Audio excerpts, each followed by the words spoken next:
Seja muito bem-vinda a essa videoaula. Se você acabou de entrar no ensino superior e sente um certo pânico quando escuta a palavra artigo científico ou pesquisa acadêmica, respira fundo e vem comigo. Olha, quando falamos de artigo científico, você não está sozinho e eu vou te ajudar dando os primeiros passos nesse novo mundo, tá bom? Então vamos começar falando de forma direta e prática sobre o que é uma pesquisa científica e quais são os seus tipos, onde você pode encontrar os materiais confiáveis e como começar a entender e fichar um artigo acadêmico. Tá, então vamos começar com o mais importante. Afinal, o que é uma pesquisa científica? Diferente de opiniões, achismos ou experiências pessoais, a pesquisa científica é um processo racional, sistemático e estruturado que busca compreender melhor a realidade ou produzir conhecimento novo. Ou seja, ela nasce de uma dúvida, ela nasce de um problema e a partir disso segue etapas bem definidas, formulando hipóteses, coleta de dados e análise de dados e, por fim, apresenta suas conclusões. Ela é diferente, por exemplo, do conhecimento empírico. O conhecimento empírico é aquele baseado em experiência, ou seja, ou do conhecimento filosófico, que é também diferente da pesquisa científica, como, por exemplo, ele é baseado em reflexão ou até mesmo em conhecimento teológico, que se baseia na fé.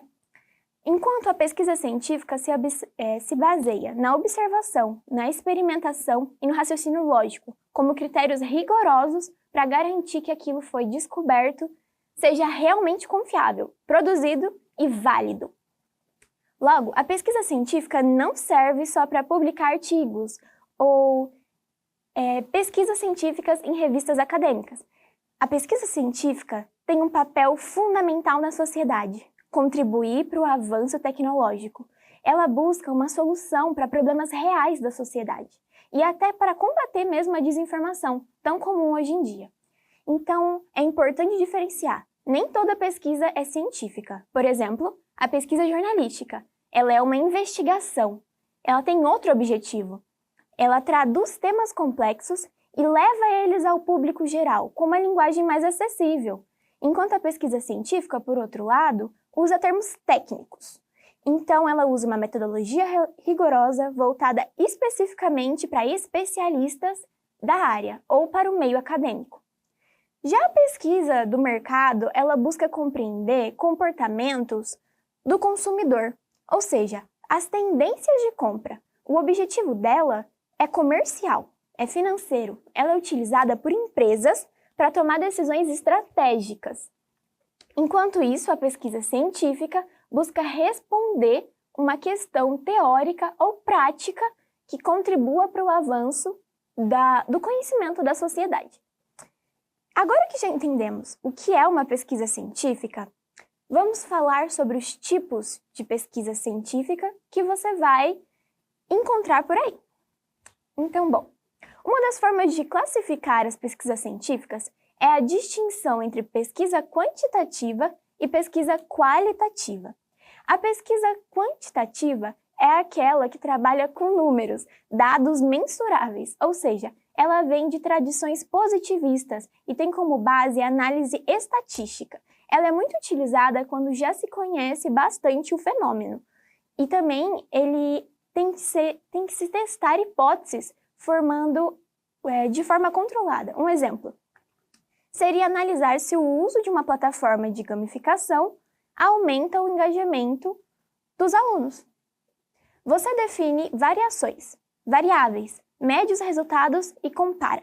Já a pesquisa qualitativa surge da alternativa para entender que os números não conseguem explicar as experiências humanas, os sentidos, as relações sociais. Ela foca em observar entrevistas, em análises documentais, em busca de compreender profundamente os significados que as pessoas atribuem às situações que vivem. Outro critério para classificar uma pesquisa científica é o nível de profundidade. Aí entra 3 tipos. A pesquisa exploratória, que é usada quando ainda se sabe pouco sobre um tema. e o pesquisador está tentando levantar as primeiras hipóteses, as primeiras informações sobre aquilo. Por outro lado, nós temos as pesquisas descritivas, que já vai além. Ela observa o que é registrado e acaba registrando fenômenos com mais detalhes, mas sem ainda explicar o porquê que eles acontecem. E aí nós temos as pesquisas explicativas. Elas tentam descobrir as causas dos fenômenos, estabelecendo relações entre variáveis e formulando hipóteses mais robustas. E aí bate uma dúvida. Como que eu começo? A resposta é bem simples. Comece pela sua pergunta. A pesquisa científica, ela tem um nome, problemática. E é a partir da problemática que nasce todo o resto da pesquisa. Afinal, o que é essa tal de problemática? De forma simples, ela é a pergunta central da sua pesquisa científica. Ela é aquilo que você pretende responder. E não é qualquer pergunta, ela precisa ser clara, objetiva e bem específica. Idealmente, com até 25 palavras. Mais do que isso, ela deve apontar para um problema ainda não resolvido e que seja relevante dentro da área de estudo e que ela possa ser analisada com o apoio de métodos e evidências. Essa etapa é tão importante porque ela define o objetivo da sua pesquisa, os objetivos, até mesmo a metodologia que você vai utilizar. Logo, a problemática, ela funciona como um norte, como uma bússola. Se ela estiver mal formulada, todo o artigo corre risco de se perder. Então, para desenvolver uma boa problemática, vai ser essencial que você saiba refletir sobre 4 pontos-chave. Primeiro, por que essa pergunta é importante? Segundo, quem já escreveu e já falou sobre isso? Ou seja, qual literatura, autor, política, decisão judicial, já tem muitas coisas tratando desse tema? Terceiro, o que faz essa pergunta ser interessante? Por que ela desperta o seu interesse? Ela te intriga? E quarto, como o seu trabalho pode ajudar a atualizar os termos do debate, a trazer mais, a enriquecer esse assunto? Além disso, o próprio processo de escrever a problemática exige a pesquisa. Leia artigos científicos sobre o tema, observa o que já foi explorado, quais são os debates em aberto sobre esse assunto, no que você pode contribuir de novo para esse tema. É importante reforçar que se você já sabe a resposta, então aquilo não é uma problemática, logo não é o norte da sua pesquisa. É apenas uma explicação. A verdade é que uma pergunta de verdade da pesquisa, ela deve partir de uma dúvida real, de algo que você não sabe ainda, de algo que ainda precisa ser resolvido, ou de que você precisa adquirir conhecimento sobre. E especialmente que vai contribuir para a comunidade científica. Outro ponto importante, evite perguntas amplas demais. Lembre-se de que um artigo ele tem que ter um tempo limitado, ele tem páginas limitadas. Focar em uma questão muito genérica pode te levar a uma pesquisa rasa, confusa. Ou seja, ser específico não significa limitar a criatividade, mas significa, sim, garantir que a sua análise seja profunda e bem fundamentada. A problemática, no final das contas, é mais do que uma pergunta, ela é a estrutura invisível que sustenta todo o seu trabalho. Então, a partir dela, você vai saber o que procurar, que autores ler, onde analisar os dados, como analisar e saber como chegar em algum lugar, uma conclusão relevante para o tema. Então, antes de sair escrevendo a introdução ou a justificativa, para e pensa um pouco. Qual o problema que eu quero entender? Se você conseguir responder essa pergunta com clareza, você já deu o primeiro passo e o mais importante da sua jornada científica. Mas aí vem outra pergunta. Tá bom, agora que eu já sei a minha pergunta, onde eu encontro materiais para responder ela? Então vamos começar por uma parte mais prática. Como que eu começo a pesquisar os materiais que eu vou utilizar? Um material bibliográfico confiável. Bom, existem várias ferramentas gratuitas e seguras que você deve usar.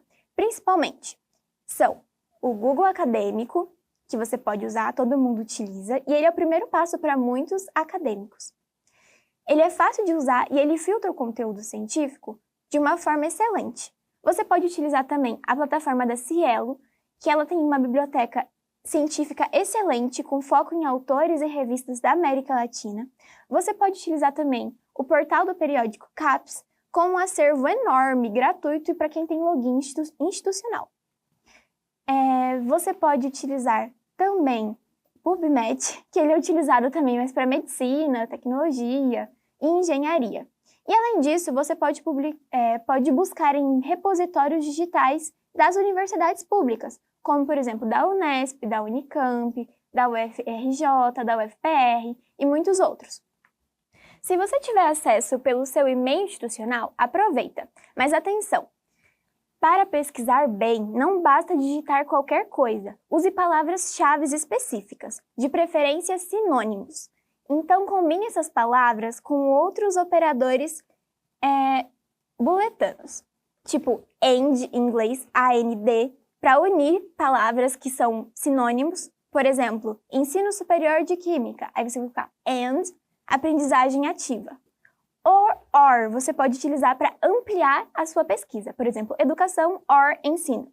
Note para excluir algo que não te interessa, por exemplo, ensino, not, infantil. Esses operadores vão te ajudar a filtrar melhor os resultados e encontrar o que você realmente precisa. Agora que você encontrou o artigo, como ler, como interpretar, como entender aquele monte de termo técnico que você nunca viu na vida? Calma! Existem algumas técnicas de leitura científica que vão facilitar muito a sua vida. A primeira delas é a leitura rápida, ou seja, averiguada. Você vai pegar o texto e vai passar os olhos rapidão nela. Ela serve para você sondar o texto. Leia o título, o resumo, os subtítulos, os primeiros e os últimos parágrafos. Use um marcador de texto para destacar as palavras mais importantes. Isso vai te dar uma noção geral da estrutura e dos principais argumentos do autor. Depois, se o texto for relevante para o seu tema, passe para a leitura aprofundada. Essa exige mais calma, mais atenção. Vá parte por parte, identifique os argumentos, veja como o autor constrói o seu raciocínio, quais são as conclusões. Anote tudo, enumere os argumentos e vá reconstruindo fio a fio do pensamento do autor. E por fim, faça um fichamento, tipo um resumo organizado do que você leu. O fichamento, ele pode ter 3 tipos. O primeiro é o resumo, onde você reconta as principais coisas que você viu no texto, só que com as suas palavras. Você pode utilizar citação, você copia os trechos mais importantes com as devidas referências e deixa tudo organizado, para quando você for procurar as referências, você ache elas com mais facilidade. O outro tipo é o comentado, você mistura o resumo com reflexões e observações pessoais. E uma dica de ouro é compreender primeiro. Critique depois. Primeiro, entenda, não tenha pressa. Aprender a ler textos científicos exige prática, e quanto mais você fizer, mais fácil vai ficar. Então, para encerrar, fuja de fontes não confiáveis, como a Wikipédia, blogs, redes sociais. Use ferramentas como o Zotero ou o Mendeley para organizar suas fontes e, se possível, já vai se acostumando com as normas da BNT. Elas vão fazer parte da sua graduação inteira, de toda a sua trajetória acadêmica. Elas vão ser as suas companheiras. E lembre-se, você não precisa dominar tudo de uma vez. Pesquisa científica é um processo e todo mundo começa do começo. O importante é dar o primeiro passo. E agora você já deu. Nos veremos na próxima aula.